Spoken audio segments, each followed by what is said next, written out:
Eh bien le bonjour, aujourd'hui on se retrouve pour le deuxième épisode de la série Tuto KSP. En soi c'est le troisième mais c'est l'épisode 2, voilà. Si vous n'avez pas vu les épisodes précédents, je vous invite à aller les voir, ils seront juste en fiche en haut. Puis aujourd'hui on va voir comment construire une fusée de toutes pièces. Donc on va commencer par prendre un pod. Donc un pod c'est tout simplement une capsule ou un cockpit. Donc ils sont dans la première catégorie du menu sur le côté, donc la catégorie capsule. Boum, on clique dessus, moi je suis déjà là. Et puis là, on va prendre le premier. Boum, lui, voilà. Ça, c'est un pod. Donc, tout simplement, c'est là que la sonde va se trouver. Donc, si vous voulez savoir combien de places il y a dedans, par exemple, dans lui, il y a une place. Pour le savoir, on va là. Puis on regarde la dernière ligne en bleu en haut. Il est écrit capacité d'équipage. Et puis là, c'est 1. Là, celui-là, c'est 3.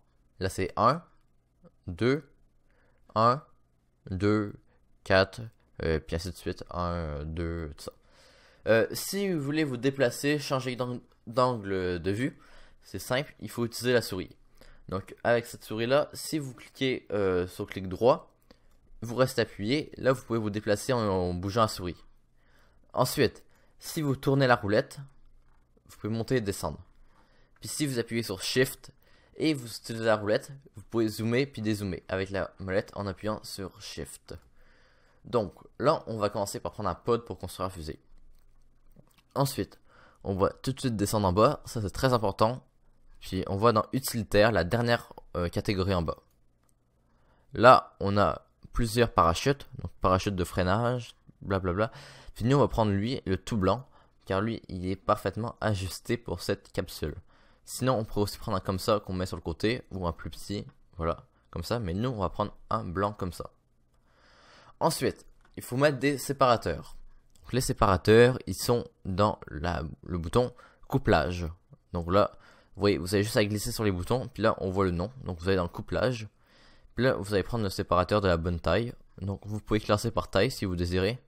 Puis là, on va prendre, je pense que c'est lui. Si je ne fais pas d'erreur, oui, c'est ça. Donc là, il y a un séparateur, donc ça va permettre de détacher la capsule. Ensuite, on va aller dans réservoir. Puis là, on va prendre un réservoir, on va mettre en ordre de taille. Ouais, c'est déjà mis en ordre de taille. Et puis là, on va prendre le réservoir, celui-là, le FLT200. Boum, on le met. Ensuite, on va prendre... non, on va pas faire ça. Désolé. Donc si vous voulez supprimer un objet, vous cliquez dessus, puis vous le déposez dans le menu. Puis là, vous l'avez supprimé. C'est bon. Donc ce qu'on va prendre, c'est le fuselage à ergol liquide MK1. Parce qu'il est un peu plus gros, puis c'est un peu mieux. Ensuite, on va aller dans propulseur. On va prendre un propulseur petit, un petit propulseur pas très puissant, qui sert dans l'espace. Donc on va prendre celui-là. Non, c'est pas le bon. On va prendre, ouais, c'est celui-là. Donc propulseur à ergol liquide LV909 Terrier. Boum, vous le mettez, et c'est bon. Donc ça va être notre partie un peu, notre partie qui va se rendre dans l'espace tout simplement. Ce qui est important quand vous construisez une fusée, c'est de penser au fait que vous commencez par le haut puis vous allez en descendant. Donc en gros, ça va être le troisième étage de la fusée. Ensuite, ce qui est très important, c'est d'aller dans commande et contrôle, puis prendre le bloc de propulsion. On le prend. Et puis là, on va en bas, vous voyez ici, là on appuie sur le petit rond avec un point. Puis là, il y a deux corps qui apparaissent. Après 3 sixièmes. Et après 4. Voilà. Donc quand il y a 4, vous mettez. Puis là, ça fait que ça va quadrupler l'objet que vous mettez. Donc là, on va les mettre comme ça. Voilà. Donc ça permet de contrôler la fusée. Ensuite, on va encore mettre un séparateur, un couplage. On prend le même, encore une fois, puis on le met sur le moteur directement. Donc là, je vais essayer d'aller un peu plus vite pour pas vous faire perdre votre temps. Donc là, on va encore aller dans le réservoir. Là, cette fois-ci, on va prendre un réservoir un peu plus long, mais toujours du même diamètre. Donc, on va prendre réservoir FLT800. Voilà, là, il est un peu plus long, mais il y a toujours le même diamètre. On va aller dans propulseur. Ensuite, on va prendre le propulseur à ergol liquide LVT30, débrouillard.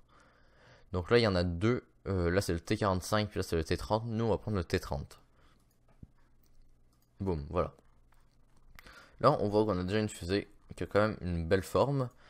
Donc là, ce qu'on va faire à présent, c'est mettre un dernier étage en dessous. Donc là, il y a deux options, mais là, on va s'amuser plutôt à faire quelque chose d'un peu plus compliqué, entre guillemets. C'est pas forcément très compliqué. Vous allez aller en couplage. Donc couplage, c'est là. Boum. Puis là, au lieu de prendre un coupleur en rond, vous allez prendre le coupleur radial TT70. Voilà. Donc on le prend. Puis là, on voit dans le bouton ici, encore une fois. Puis là, on retourne à 2 en cliquant dessus encore jusqu'à ce qu'il arrive à 2. Et puis, on va les mettre comme ça. Donc là, ça va en mettre 2, un de chaque bord, symétrique. Donc ça, c'est quoi? Ça va permettre de coupler encore d'autres réservoirs, mais sur le côté à la place.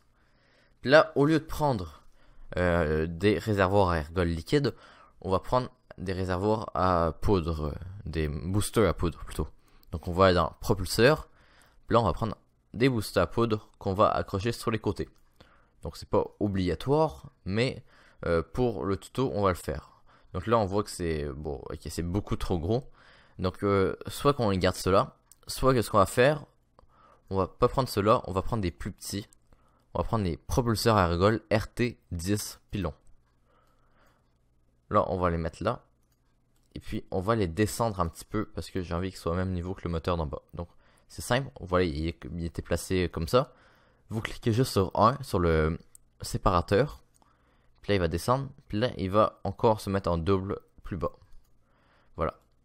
Donc là, ensuite, ce qui est très important, c'est que pour avoir une meilleure... pour que la fusée soit plus aérodynamique, on va mettre des genres de dômes par-dessus l'embout des réacteurs. Donc on va aller dans aérodynamique. Puis là, on va prendre le dôme coiffe aérodynamique. Voilà. Boum. On le met. Voilà. Donc là, on a une fusée qui ressemble à quelque chose. La dernière chose, qui n'est pas forcément obligatoire, mais que moi je fais bien, c'est mettre des ailettes. Donc nous, on va prendre les AVT1. On va y mettre là. Puis là, on va pas mettre en double, on va mettre en 4. Boum, voilà. On va y mettre à peu près au-dessus des boosters à poudre. Ok, donc maintenant on se retrouve pour une étape très importante. C'est la petite barre sur le côté, vous voyez, avec des petites cases grises et oranges. Ça, c'est l'ordre des phases de mission. En gros, ça veut dire que vous allez appuyer sur espace à chaque étape. Donc la première étape, ça va être d'allumer les deux boosters à poudre. Donc moi, oui, on va allumer juste les deux boosters à poudre. Donc au début, les boosters à poudre vont s'allumer. Ensuite, quand ils vont être finis, on va appuyer sur espace. Puis ils vont se séparer. Et puis moi, j'ai envie qu'au même moment qu'ils se séparent, le booster central, le réacteur central s'allume. Donc ce que je vais faire, c'est que je vais prendre celui du réacteur central. Donc si vous ne le trouvez pas, vous cliquez sur le réacteur central comme ça. Puis là, vous voyez qu'il va être encadré en blanc. Par exemple, si je fais comme ça, là on le voit qui apparaît en blanc à la case 4. On le prend. Puis on glisse dans la case 5 qui va devenir la case 4. Donc ça veut dire que la première fois que j'appuie sur Shift, les deux réacteurs à poudre vont démarrer. Ensuite je vais appuyer sur Shift puis ils vont se séparer. Puis le réacteur central va s'allumer en même temps. Ensuite je vais appuyer encore une fois sur Shift. Puis le séparateur ici, qui apparaît en vert sur la fusée, va se séparer. Puis moi je veux qu'en même temps qu'il se sépare, il allume le booster, le petit booster qui est sur le petit vaisseau, qui est sur la petite partie du haut, donc le booster du 3e étage. Donc là il va se séparer, puis allumer le booster. Ensuite on va appuyer une autre fois sur Shift pour séparer la fusée de la capsule. Et finalement une dernière fois pour ouvrir le parachute. Et voilà, la vidéo est finie. Donc cette fusée là, on va la tester au prochain épisode où je vais vous apprendre comment aller en orbite autour de Kerbin de manière plutôt avancée, donc plus précise et plus professionnelle. Donc sur ce, je vous invite à vous abonner, liker et commenter. Et on se retrouve pour une prochaine vidéo. Bye bye.